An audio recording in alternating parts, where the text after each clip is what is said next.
So just a little bit about sort of why we do what we do and why we go into these places and we play. You know, here's the thing. You know, when you have musicians this good, you should be playing in theaters. And then you should have playing in places where people are writing reviews. And then when they write good reviews, you play bigger theaters, you make more money, and then you write more reviews and so on. It's building your brand. We've thrown away the whole concept of brand. We throw away the whole idea of a career. Why? It's because I believe in the impact of music, friends. That's why. And this is what I mean. I'm 58. I've been doing this for many years. And when I was a kid and you wanted to hear music, music has changed, yet music is so impactful in our culture. We don't see it that way. We sort of look at it like, oh, well, you know, anything goes. We come up with sayings. You know, sort of like, well, beauty's in the eye of the beholder, and all that stuff is a license for the music gods to write whatever they want to write for your kids and your grandkids to drink in. And we don't even ask, is that good? So let me just sort of outline it a little bit. I'm 58. When I was a kid and you wanted to hear music, it's different than now. Number one, you had to save your $20. Number two, you had to get to a record store on time because it would close. It had hours. And number three, when you took that album home, you put that album on a turntable and you sat in that room and you listened to the music. We didn't have this. There was no walking around with music. We didn't have that luxury. There was a real investment into listening to what you wanted to listen to. And for those of you under 30, a record store is a building and you drove up to the building. Forget it. Okay, so, and now, friends, your kids, your grandkids, my grandkids have the world library of music at their fingertips. We've never had that in the history of civilization. They don't have to go to they have full access to all music at the snap of their fingers. And it's interesting because our young people do little else than they listen to music. Maybe they breathe more than they listen to music, but maybe not. They wake up in the morning, boom, that thing's on. Music is behind every video game they play, behind every series that they binge. It's behind every movie that they watch. It's behind everything. And they listen to it from morning till night, during school, after school. It is a huge part of their life. And we don't even ask, is that good? Friends, I go into schools and I play as many schools as I can because I think those kids are better off hearing this young man on the cello and hearing this young lady on the violin and hearing our amazing singer, sing. I think they're better off for it. So I go in and play. In 8th grade class, and I said, sweetheart, to one girl, I said, when you want to listen to music, how long does it take you to access the song? She said, 20 seconds. All she does is pull out her phone, and she accesses the song. Well, is that good? Because last year, the most famous piece of music, the most listened to, the most awarded piece of music was so vulgar, I won't even repeat the title. And yet, I was playing in a 3rd grade class one time, and this little girl, these 2 little girls wanted to help me tear down my equipment. So they came up to the front, and we were sort of rapping chords, and then I said, by the way, ladies, do you know what song I was referring to? And I'd never mentioned the song by its name. And before I even asked the question, one girl had that name right in my face, and then they joined hands, and they started bopping to this song, Full Vulgarity Exposed. And you think, that's cute. They're innocent. They don't know what they're singing. That's one way to look at it. Another way to look at it is, do you know why they know the words to those songs? Is because they've heard that song over and over and over. Friends, that's called formation. Those girls are learning to look at life through the words of those songs. They're learning to look at who they are through the videos that are associated with that song. And I promise you, you give a girl a steady diet of vulgarity, she will grow up learning to look at herself and thinking she is only worth the vulgarity that she is listening to. That's it. That's all her worth is as a person. You give a kid a steady diet of violence, where they say that the average kid now, sort of has encounters with murder with over 18,000 people by the time he's 16, and when the game's over, they just press reset. Well, psychologically, what does that do to our children? But then they start looking at life as though everything is achieved through violence. My respect, how you look at me, where I stand in society, my self-respect is all through aggression. I don't want my kids growing up that way. steady diet of pessimism, where nothing's good, nothing's worthwhile, I'll never make it anyway, nobody can be trusted, and they will go through life with a cynical outlook. I don't want my kids to do that. You give a kid a steady diet of beauty, they look at life through the eyes of hope. Now, I'm not the first to talk about music, but we certainly have a new problem because we've never had exposure like we do now in the history of civilization. But let me share with you a couple of what the greatest thinkers have said. Confucius, thousands of years ago, said, if you want to know the morality of a nation, let me hear the music, period. He didn't say, let me read the textbooks. He said, let me hear the music. Plato, the father of modern thought, said, you want to govern a nation? You don't need the laws. You only need the music. You have the music, you have their hearts.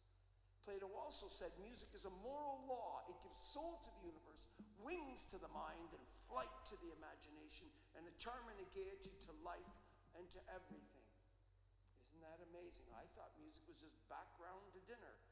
He didn't think so. Friends, and I agree with him. You know how much I agree with him? I threw my life at it. I go in the darkest places in the country. I play, Texas. We played recently, in the middle of Texas, in the middle of August, the heat. We were playing in their, segregated, isolated, their, what they call now administrative segregation. We used to call it solitary confinement. We go in the darkest places and we play. That's how much I believe in the impact of music. But of all those stories, friends, the most impactful to me, I was performing for 300 kids in a youth prison. 300 kids. And the gang leader was up at the front. And we started to play, and that kid became engaged really fast. These were 15-year-old kids, and all of them were tried and convicted as adults. They were all going down for 30-plus years. At the end of the concert, that boy stood up, and he said, can I hear the violin alone? And she played. And the boy put his hand over his heart, he threw his head back, and said, that violin is the most beautiful thing I've ever heard in my life. Why have I never heard it before? That's a great question. That boy was raised in America. In our schools, every school, rich or poor, why can't we expose them to beauty, to uplift them? Because this boy was clearly moved by the violin. That boy knows everything about rap and hip-hop and heavy metal, screamo metal, punk rock, acid rock, alternative rock, grunge rock, country. He knows it all. And there's a lot of valid things about those styles of music, but he was clearly moved by the first time. All I could do was hug the boy and say, you haven't heard it before because I didn't bother coming in before. And part of the problem, I want to be part of the solution. And that's why I go in. I'll throw away 100 brands for that kid. So friends, I want to entertain you tonight, but far more than that. I want to write music that brings hope and brings joy, brings healing, and brings inspiration. This next piece, friends, is a vocal and a violin duo. Jen, would you just close that door, dear? A vocal and a violin duo. So, there are no words to this piece. It's called a vocalese. So her voice becomes like an instrument. And so the main themes are passed between our violinist and our vocalist. So you're going to hear, they're going to sort of, the main themes are going to go back and forth between the two, but there's a lot of great counter melodies in the cello as well. So a great way to listen to this piece is isolate all three, go from one to another. This piece, friends, is called Promise.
This next piece is a piece called Redemption.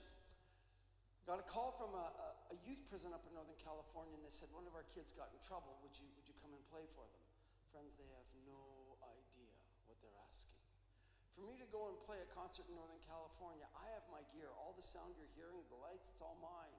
So if I'm going to play up there, I got to get my gear there, and I have gear in Phoenix, Arizona. So I got to get to Phoenix, Arizona, rent a truck, load it, drive 15 hours up, perform, fly 3 musicians in, do the whole thing in reverse, fly home, and then that's thousands of dollars, 4 days of full-time work for one kid. It makes no sense. Except let me tell you about the kid. This kid was 11 years old and he got sick. So his mother drove him to the hospital. She just never picked him up. She left him at the hospital. Now you could think, how could she do that? That's the most horrible story I've ever heard. Friends, this poor woman knew mentally, psychologically, emotionally, she couldn't care for the child. She knew it. She couldn't go to somebody and say, could you look after him while I just go and breathe? She couldn't do that. Or she couldn't say, hey, can you lend me a few dollars while I, go and because I can't make bills this month. She had no resources. So she did the safest thing she knew to do. She took him to the hospital. But to the kid, everything he knew about familiarity and everything he knew about, consistency and security were gone like that. And so he committed his crime. And now he's 15. That's when they called us. So he's been in there 4 years. In the 4 years, never been hugged. Nobody's ever said, I loved you. Nobody's ever said, I'm going to mentor you. I'm going to teach you a trade so that when you get out, I'm going to make sure that you can look after yourself. I'm going to teach you how to socialize so that you can do what you need to do. I'm going to teach you how to succeed. And when you fall into the mud, as we all do, I'm going to teach you how to get out like a man. So there's no self-destruction and there's no prison and all. Nobody. There's been no Merry Christmas, no Happy Birthday. Essentially what we've done is thrown enough food at the boy so the boy looks like an adult. But in his heart there is nothing to say, I'm ready for the world. I'm ready to tackle the unknown. And so after the show, we went and played the inefficient show. And after the show, I sat beside the boy and I said, son, what's the plan? He said, the plan is to come back.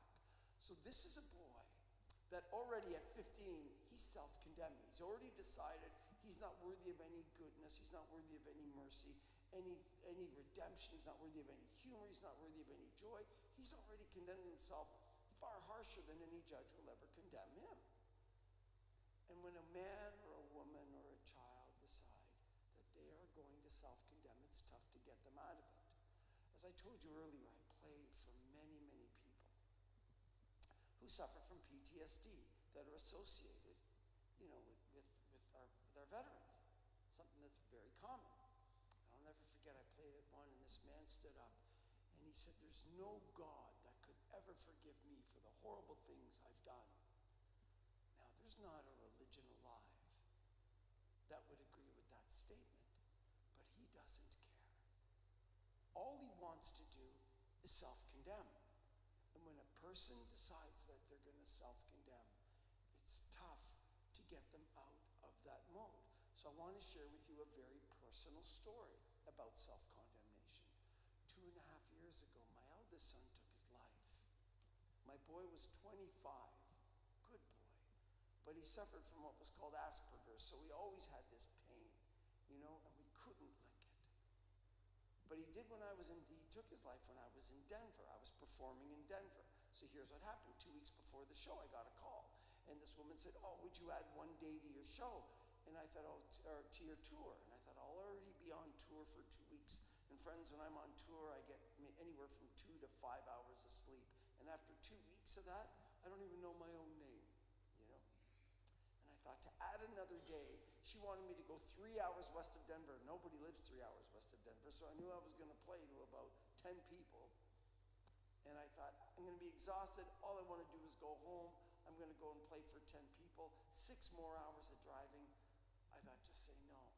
But then I thought, if there's one person of those 10 that are going to be uplifted, go. So we went, and that was the night my son took his life.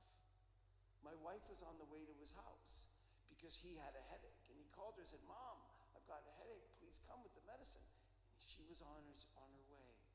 She pulled up to the driveway. She said, Gabriel, I'm 1 minute away. I left the house a while ago. I'm 1 minute away from your house. She pulls up the driveway. She walks into his house. She walks over to his bed, sees him on the bed, and shakes his foot. Says, Gabriel, wake up. I have your medicine. And my son wouldn't wake up again. And that's when she called me in that sort of beautiful, mysterious consolation of a mother with her newly deceased son. And it's very common. Very common. I talk about it in concert because of how common it is in families of all walks of life. In that beautiful, sacred moment, and with all the horror that accompanies it. And that's when my wife called me. Before the police arrived, she called me and told me I hadn't been out of that concert 10 minutes, starting my 21-hour drive all the way to Kentucky from outside Denver. And my wife called me, and I thought, I'm very motivated to get home now because of the tragedy, because I have other children that'll need me, my wife will need me. So I'm driving, and half an hour from that phone call, friends, all these darts started falling out of the sky. Dart number 1, you knew you shouldn't have taken that last concert. Okay, so I didn't want to take it, and now it's haunting me, right? Dart number 2, if you didn't take that concert, you would have been home. Dart number 3, if you were home, your son wouldn't have taken his life. Dart number 4, how are you going to live with the fact that you could have prevented your son's death and you were nowhere to be found? Dart number 5, when your son was taking his last breath, he was looking to you for consolation, and you weren't there. And now, they all hurt. That one really hurt, because I was very close to my son, because he had the Asperger's. And so I always wanted to be around him and help him in different circumstances. And he wrote me this beautiful letter 6 months before his death that said, Dad, you're my only friend. And then the last arrow that said, you should go and do what he did, because he's still looking to you for consolation. Okay, friends, you got to picture this. I'm like 3 hours outside of Denver. It's dark. There's no lights because nobody lives there. I was right. There was 12 people at this show. So I'm driving, and I thought I have to pull over. I get off the road, and it just won't be pretty. So I pulled over, and I started thinking about all those darts. And you know, when I thought about them really, and I seriously took each one and examined it, there was about 90% truth in every one of those statements. So I could identify them. It's not like I was sitting there thinking, what are they talking about? I knew what they were talking about. But then there was about 10% lies. And those lies are like poison. And they come to your mind. And do you know why lies come to our mind, friends? I've learned this from my friends who are incarcerated. Lies come to your mind, and they come to all of us 100% to destroy us. They don't come to encourage you. They don't come to sort of encourage you to reflect or do a deep dive into situations. They come to destroy. That's why lies come to our mind.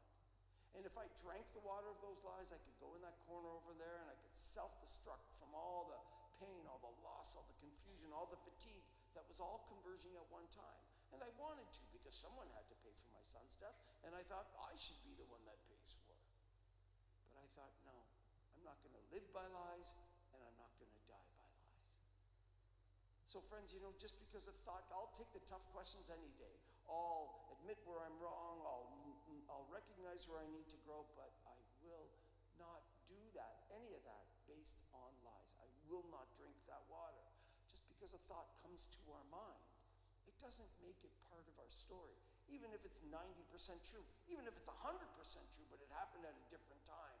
I've had many, many veterans throughout the years say, oh, I did this, oh, I did that. And I said, okay, well, let's examine everything that went on and describing the situation you're describing. You can't just take an incident. It could be 100% true, but it happened at a different time. It happened when you were in a different headspace, a different psychological space, a completely different environment, which makes taking that story inappropriate for you to dwell on it. Just because something enters our mind does not mean it's part of us, and it doesn't mean we should take it in. Sometimes this battlefield, friends, is a tough battlefield. Sometimes this playground isn't very nice, but that's where the battle is, and we have to stop the ideas from coming. The problem sometimes in the human condition is that we become very almost addicted to our own sadness. I was performing in Texas in this one maximum security prison. This one man grabbed me by the arms after the show, and he said, I live with the pain that I caused that family when I was 19. I said, buddy, how old are you? He said, I'm 91. I said, you lived with the intensity of that pain for that long? He said, like it was yesterday. That man was addicted to his own sadness. He was only comfortable when he was self-condemning. That's a waste. That's a waste. And so, friends, I look at this and I just think, we can't do that. It's okay to question how we do things. We should never question the dignity of every person. Every person. There is a profound, unspeakable, immeasurable, beautiful, untouchable, complex dignity that we all have. We can't lose, we can't win, we can't earn. It's a gift. Take the gift. So, friends, I wanted to write a piece about the beauty of humanity. My son's dead. And so my relationship with my son has changed. It used to be he needed my advice. Dad, should I buy this car? Should I apply for that job? Should I move? Should I buy that house? He doesn't need my advice anymore. But I think of him fondly. He made a mistake. It was a bad choice. That'll never be the right choice. But I think of him so fondly. And it's possible to grieve so badly, but yet be happy. Grieve, but yet do good works. Grieve, but yet be charitable. I will not give in to sort of grieving and therefore being paralyzed. That's wrong. So, friends, I wanted to write a piece about the joy and the mystery and the beauty about humanity. So this is called Redemption. Now, musically, it's a fun piece. Two main themes. First is in the cello. It represents the struggle of redemption. Sometimes we have to overcome certain things in our own personalities, certain shortcomings, to live our higher life. That's a good struggle. You may never conquer your struggles. I know I will not conquer a lot of my struggles, but I am going to fight them. I'm not going to give in to them. I'm going to fight them, and I'm going to win some of the battles and lose some of the battles. That's a good struggle. That's represented in the cello. Then right after that, you're going to hear the theme on the violin. That represents the glory of redemption. Now, you're going to hear these themes pass back and forth between the two, but the magic is when those two themes are played together, because it represents that sometimes the glory of redemption is realized through the suffering. To do my work, very often I have to play to do my fundraising concerts. So I'll play in some celebrity homes and, professional athletes' homes, and they appreciate the work, and so they have me come in and they throw fundraisers. They suffer like you and I. The only thing common to every person, young, old, rich, poor, educated or not, regardless of what part of the world we're from, we all suffer. But that's not necessarily a bad thing. Suffering is sometimes that brutal, ruthless, relentless, merciless, but honest and effective teacher. Have you ever gone through something and thought, I never want to go through anything that painful again? It was hard to even breathe sometimes. We just keep breathing. But at the other end, we realize, I learned so much that only the intensity of that pain could have taught me. My friends, this piece is called Redemption. Really listen for those two themes, because it makes the piece really fun to listen to. Here we go.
This next piece, friends, is a spiritual narrative. Now, I'm not going to come at this from a religious perspective, but definitely a musical one. Because if we're going to talk about sort of music and its impact on civilization through history, it would be disingenuous to not discuss spirituality. So, for example, to me, the most brilliant person to have ever lived is Bach. Okay? But yet, on every page of his music, he wrote "For God Alone." Why?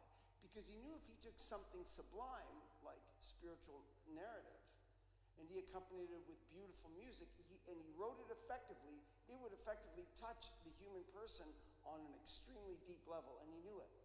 So, why does spirituality and music get along so well? I think it's great to talk about it sort of separate.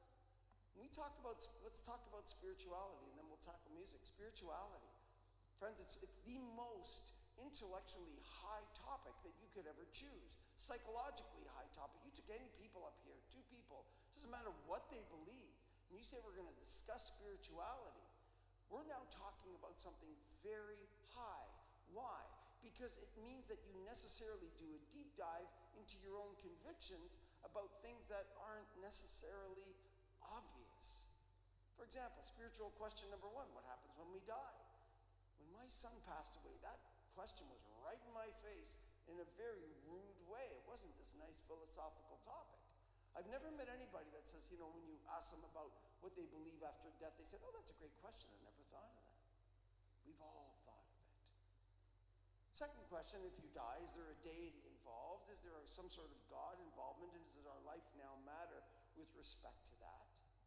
And when you think, how do you even begin to unravel that? How do you even begin to know what our relationship to this God is? Well, you investigate it like you investigate anything else. What did God say? What did people say about him? Is there any continuum of thought between the time our Lord existed and to now? And then, is there any evidence whatsoever about the presence of a God now? I'm not talking about a freak show. There are many, many people who are very spiritually sensitive that have very valid claims that can't be explained otherwise. So at least we should be drawn to, well, I don't know if there's a divine or not, but I'm at least open to it. And then the last thing I'm going to say spiritually, friends, a year and a half ago, I performed this concert outside Mexico City. It was called Chalco, Mexico. There is an orphanage there, 3,000 girls. They're not all true orphans, but what they do have in common is that they were all trafficked. Every one of them. Brutally abused, and often sold by people who were meant to trust them. They were meant to be of their trust, so parents and so on. Tough situation. I was on stage and I'm looking out. We had a theater. We had to break it up into two. 1,500 girls, and then they go out, then the next 1,500 girls come in. When I was on stage, I couldn't even see past 1,500 people. But right before going on, the organizer comes to me and says, "You're about to play for 3,000 hurting girls." I said, "Oh yeah, and we're going to have a ball." And he said, "Yeah, but there's a demand for 3 million. We just don't have the room." So I asked him, I said, "Do they heal?" He said, "They heal." I said, "How can they heal from something so tragic and tough that happens to them? How do they heal?" And he said, "They heal because we don't let them hide behind their wounds." He said, "We go after those wounds, and the second we go after them, those girls want to run, they want to fight, they want to scream, they want to hide. They'll do anything so as they'll be passive aggressive, they'll do anything so as not to face those wounds." I don't blame them. I wouldn't want to face those wounds either. But then over time, they learn how to express what's going on. And the betrayal, they learn all that. And then they start to heal, and they lead very productive lives. And I think many of us have had very, very traumatic things happen in our life. We can heal. Friends, all that to say that when we speak of spirituality, we're speaking of the highest, most relevant topic to everyone. Okay, let's leave it. Let's talk about music. I got a fun story for you. So I was playing in this prison, and they were trying this experiment. They didn't tell me they were trying this experiment. What they did was they put all these members of one gang in a room, and all these guys were 6'10". They were all giants. So I'm looking at these guys, and I'm thinking, what do they feed you in here? Anyway, all these big men coming into this prison. People often ask me, "Eric, aren't you afraid, these big guys in this prison?" I thought, I'm I'm not afraid. I'm not afraid of anything. You know why? Because I always bring my bodyguard wherever I go, right there. That's why she's tougher than she looks. This man at the back of the theater, at the end of the show, said, I've never cried in my life. Why did I cry at the show? Okay, that's a great question.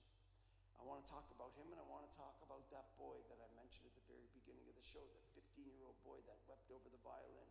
Friends, if I tell you a story, the words go to the brain. The brain downloads the information, and the brain already has an answer before you even realize you're hearing a story. It's called involuntary thinking. The brain works so quickly, but that's not what happens when we're exposed to beauty. When we're exposed to beauty, beauty bypasses the brain. And it goes right to our humanity, right to the depth of who we are. It cuts through everything. It cuts through all the abandonment, all the abuse, all the betrayal, all the neglect, and goes like a bullet right through all the walls where we say, where we think, oh, I'll never be hurt like that again. I'll never make myself vulnerable again in life. I'll always protect my feelings. And it blows right through that and goes to humanity. Maybe that's the first time that big man and this boy at the front, that they saw themselves as people who were dignified, worthy of mercy, worthy of goodness and leisure and humor. And they weren't just people who were meant to look over their shoulder for the next, violent encounter. So friends,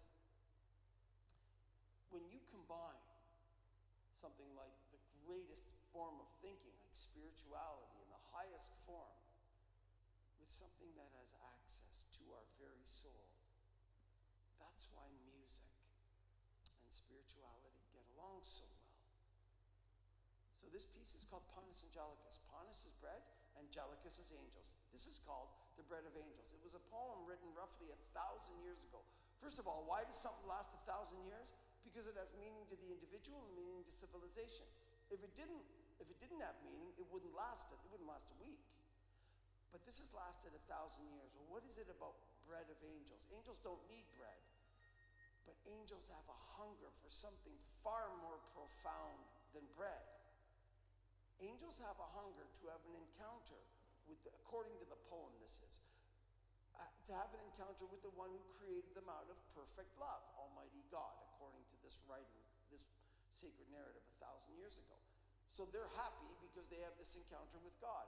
The poem goes on to say we have that same encounter, or that same desire for perfect love. Now I love that, because what it does is it draws us out of just thinking as humanity as being functional. What am I going to achieve, and what am I going to do with my life, to something far higher than that. The greatest, most euphoric expression in the human condition isn't the better car, the bigger boat, isn't the earlier retirement, the more money in the bank, isn't it the more prestige, the bigger house, or the prettier girl.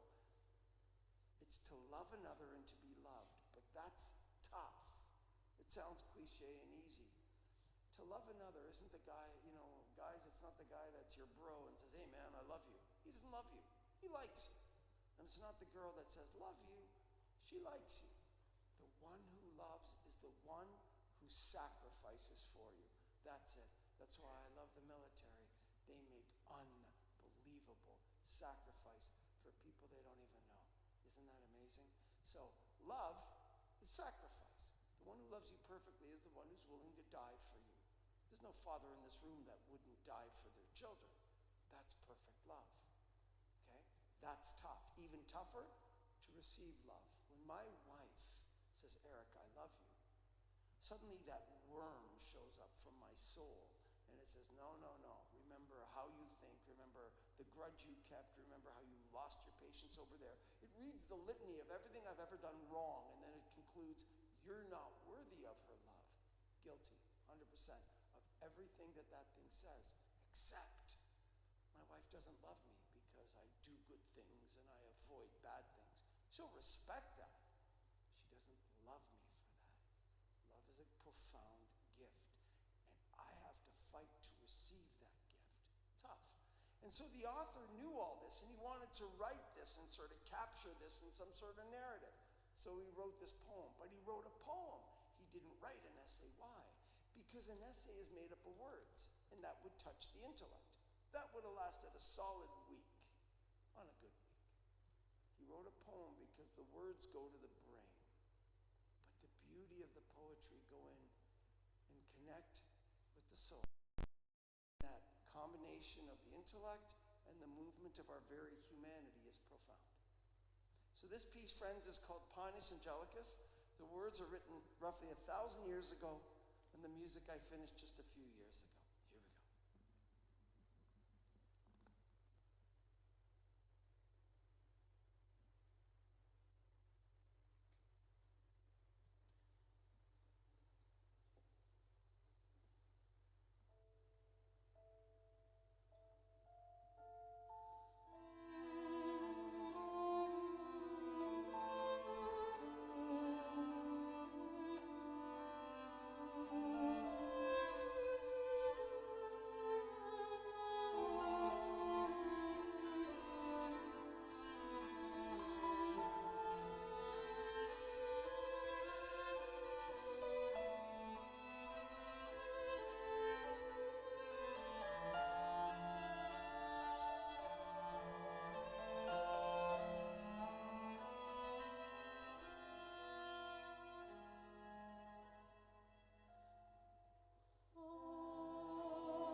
Thank you, friends.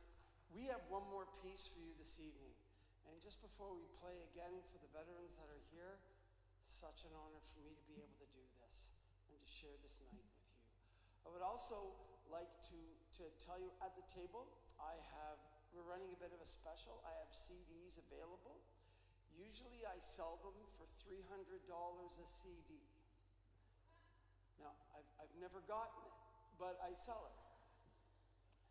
Friends, everything I do, it's just you take what you want, you donate what you want. I have CDs out there. If you want to donate by credit card, if you are between jobs or if you're retired on a fixed income, don't donate, but take the music. Take the music. So if you have a CD player, I have CDs. If you prefer digital, I'm on Spotify, I'm on all YouTube. I don't know how to use them, but I'm on them. Okay, there's a card out there that has a link. If you type in that link into your computer, you will have all of my music digitally if you prefer it digitally. So I have CDs, I'm on the streaming sites, and I have a digital format for you. Okay? That's one. Number two, friends, I have no big professional sort of promotional team or record company or anything it's all, I play about 3 times the number of concerts as most rock bands, but I play them in places where you'll never hear of them. Okay, so, and I'm saying that because if you liked the show and you think, oh, you know what, I'm part of this organization and we would love to have him play at our gala or whatever, just talk to me. The answer is always yes. We'll make it work. Okay, I have my business card, I have my brochure out there on the table. Okay. Last, I would like to thank these 3 awesome musicians. Our wonderful violinist is Shreya Sachdev.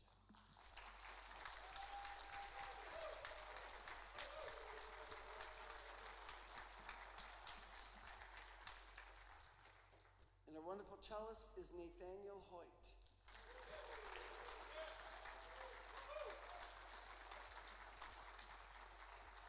And our wonderful singer is Janet Todd.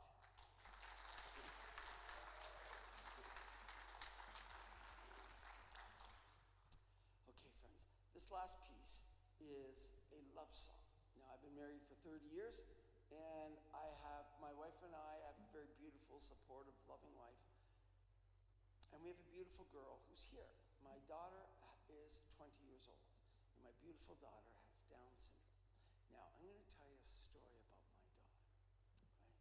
So, and I mention this only sort of to be a little combative, because there are countries out there, one recently that said, oh, by 2030, we are going to be rid of Down syndrome, and they wear their nice coats when they get on the internet and say that. They're nice lab coats so that they look like they're medical professionals, and they're telling us people who are on the other side of the internet, sort of listening to them as though they're speaking with some sort of great authority, that the world would be a better place without people with Down syndrome. So they say things like, oh, well, by 2030, we're going to be rid of this. And I think that's interesting. Down syndrome is not a disease. Get rid of cancer all day long. But Down syndrome is not a disease. So when you say things like that, all it is a seek and to destroy mission for a certain type of person. That's all it is. A woman doesn't know she's pregnant with a Down syndrome child until she's pregnant with a Down syndrome child. And so when you find that out, you sort of coerce for that pregnancy to terminate. And if you can't get them to terminate, then you take plan B. Well, you can have that child, but we don't have health care money to care for you or to care for that child. Okay, so now they're threatening bankruptcy. And then they change terminology. Things like, oh, well, after all, it's tough on the family, so it's a merciful act. Look, if you agree with the act, just be honest with it. We all know what it is. But don't change the language as though it's somewhat merciful. Look, I have a beautiful daughter with Down syndrome, so I have a right to speak on that. It's involved, absolutely involved. When I'm at home, I'm not on tour, I am the personal caretaker for my girl. I got to make sure she goes to the dresser for clothes and not the hamper. I have to make sure that, she gets enough exercise. I have to make sure that she gets enough, she gets enough nutrition. I have to make sure all those things. And sometimes, we go on she says, Daddy, I'm going to go on the trampoline. Great, that's good exercise. We go on the trampoline. I watch her jump. I can't say I'll go play the piano while you go on the trampoline, because between here and the trampoline, she could get inside her head and end up on the street. So I go and I watch her jump, and we have a little basketball net on the trampoline. And so she shoots baskets, but she often misses. Where does the ball go? In the neighbor's yard. So we play this game. It's called I have to jump the fence and then get the ball and jump back before their German Shepherd rips me to pieces. So far we're at 100%. I'm slowing down. I'm getting old. And you know what that is, friends? It's a gift to me. To care for my daughter is a gift to me. Oh, no, you're a composer. You should compose. No, I shouldn't. I should look after my daughter, and it'll make the compositions all the sweeter. I love composing. It's such a big part of my life. But right now, I'm called to sort of make that, to do it less than I would like to do it for more important reasons. So friends, I can complain about that all day long, but I'm going to tell you a story. We go in the nursing home and we play as a family. My daughter saw this woman. We had to go through the hospital to get to the car. My daughter saw this woman weeping, and she went up to the woman and crawled in her lap, which is tough because my daughter has poor muscle tone, right? Her tongue hangs out of her mouth because she doesn't have the muscle tone in her face to keep her tongue in her mouth. She climbs in the woman's lap, embraces the woman, puts her forehead to the woman's forehead, and then starts to weep just as hard. Can you picture that?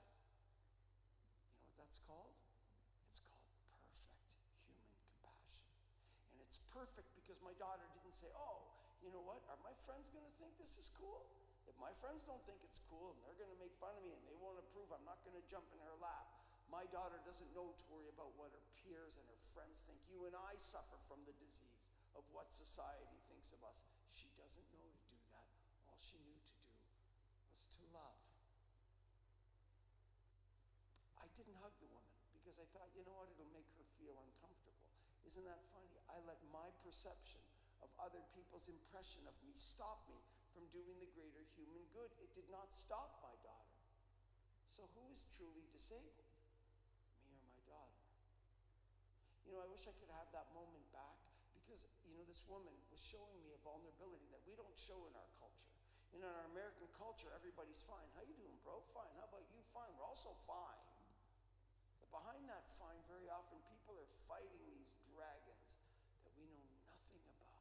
I get letters all the time, about that with regards to my friends who are incarcerated. Phenomenal, really powerful stuff demonstrating that. They just bury it and bury it. And friends, I walked by this woman and I'm thinking, I think I'll take my kids to ice cream. I'm thinking ice cream in the middle of this woman's brokenness. You know what I'm feeling for the woman? Nothing. And all I could think about was, when did I die? When did the greatest, most important part of me stop living? So I'm on the road to recovery of my compassion and my humanness, just like everybody else. I go and I play in these celebrity homes, and you know what's fascinating about playing in celebrity homes and celebrity events? Is that everybody in the audience wants an encounter with the celebrity. It makes sense. They're good looking. They have, they're famous. They have charisma. They're rich. They have vision. They're attractive. But do you know, that's good to respect, but do you know why everybody wants to have an encounter with them? Is because they're easy to love. It's that good-looking girl, the good-looking guy. It's the athlete with the perfect body. It's the guy who lights up the room with all of his charisma. It's the guy who's the #1 on the New York Times bestseller list. They're easy to love. And then there's a whole group of people in this world that are tough to love. Like my daughter. Now, I'm not going to turn this into a religious concert, but let me turn it into a religious concert for just 5 seconds. Many religions have commented on some form of what you do for the lowest, you do for the divine. Not the greatest. The greatest, they're easy to love. What you do for the least. So it's interesting. My daughter wants love like everybody else. You want to love my daughter? Come to my house. Knock on my door. And you'll do two things. Number one, first of all, she'll be so happy to see you. Number two, you'll have tea because she can do that. Number three, you'll color because she can do that. And then you'll think, oh, well, I should talk to her. And then you'll engage in conversation. But my daughter will probably never really finish a sentence in this life. She'll never be on the front cover of Vogue. She'll never be Entrepreneurial Woman of the Year. And so after you throwing out a few sentences, you'll get bored because there's not going to be a lot of intellectual stimulation back. But her, she'll be over the moon with joy just because you're there. You don't have to be a violinist. You don't have to be a cellist. You don't have to be a pianist, a singer, a composer. You don't even have to speak. She knows you're there for her. She'll be over the moon with joy. Isn't that amazing what we mean to each other? We could be so good to each other. We could uplift other people's lives just by showing up. Do you know how many people show up to hang out with my daughter? Nobody. It's not because they're bad people. It's just that we forgot what we mean to other people. All we need to do is show up. Charity's always, always, always the right answer. But you know, it's really fascinating about the whole concept of charity because we all have a vision of it, right? I'll shovel my neighbor's, especially tomorrow, I'll shovel my neighbor's driveway, okay? That's charity. Yeah, that's charity. He's too old to shovel his driveway. You shovel his driveway. He's happy. Driveway's clean. You feel good about yourself. That's good. Do that. That's charitable. You want real charity? Do the tough charity, the tough stuff. I don't know why we think charity makes us feel good or should always feel good. I'll give you an example. When I go and play for my friends who are incarcerated, you know what I tell them to do?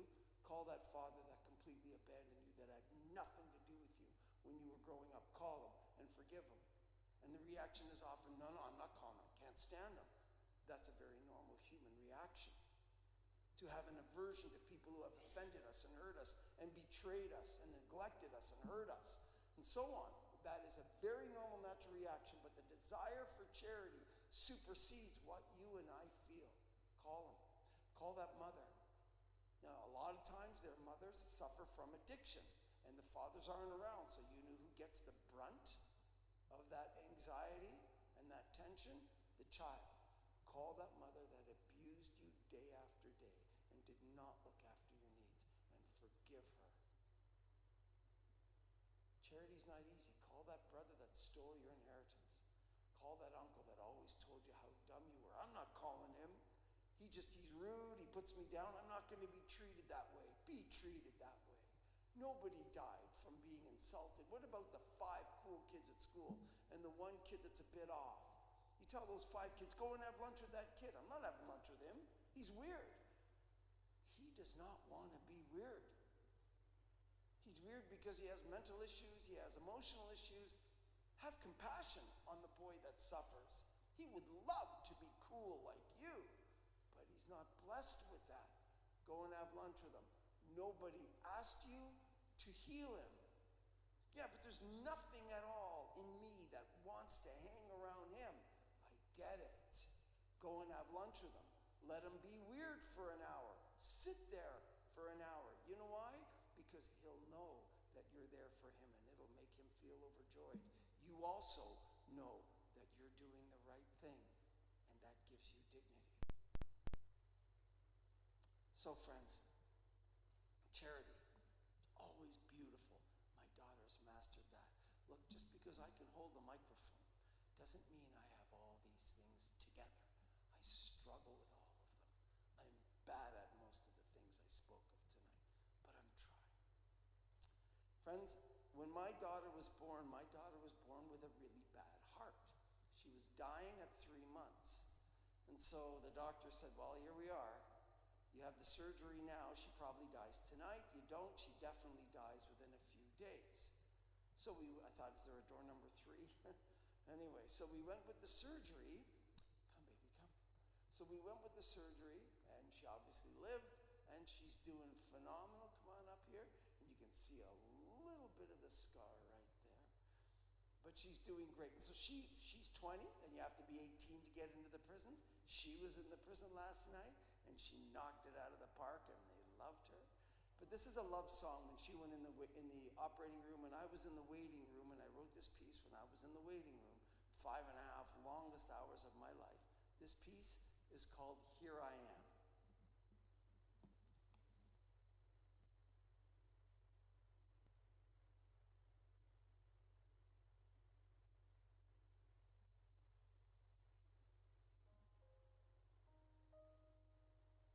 Now be still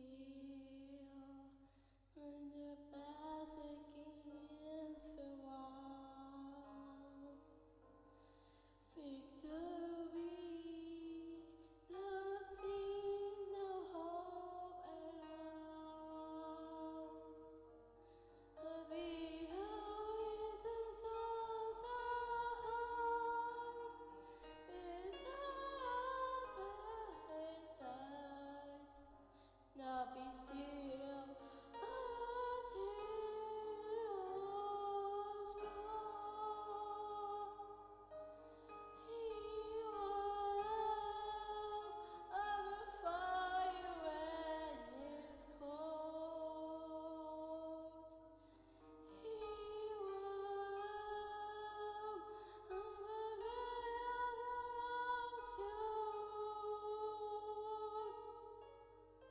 I know of hills outside mercy. Oceans finally. Here I am.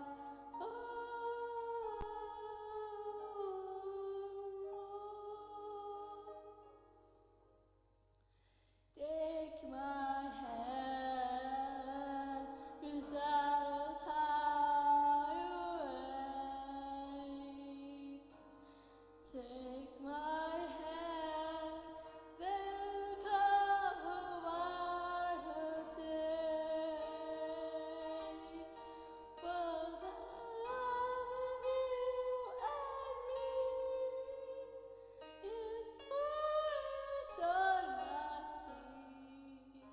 Take my hand, close my eyes, here I am on the fire and it's cold. Here I am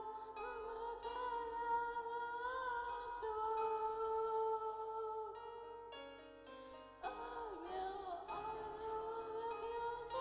the mercy, oh, oceans finally. Here I am.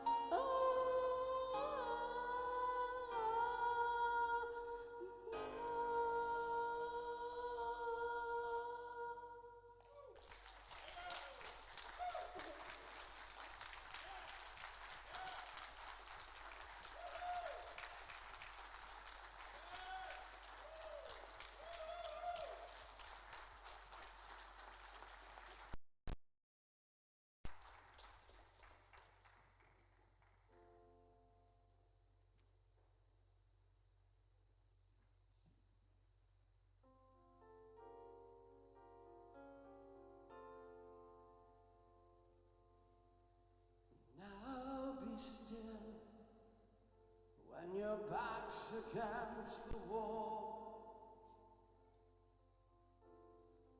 Victory, there seems no hope at all. Now be your wings that soar so high, the sign of paradise. Now be still until you're strong. Here I am, I'm your fire when it's cold. Here I am, I'm your guide when you've lost your way. I'm your armor in the fields of war, where the enemy storms the door. Here I am, forever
Before we leave, again, I want to thank you all for coming.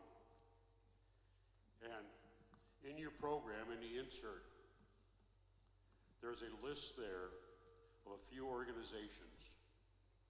If you or someone you know would need help or would benefit from counseling, we are privileged to have two organizations here tonight.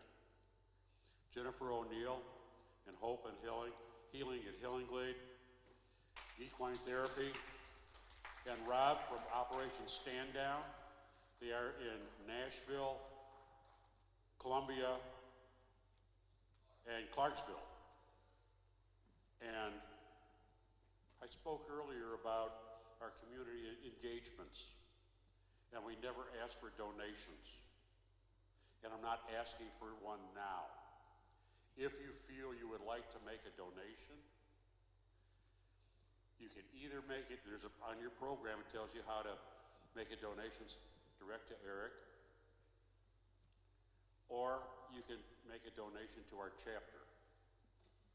Our chapter is donating all the proceeds from tonight to Eric so he can keep doing this at no cost for his Concerts of Hope. So please, thank you for coming.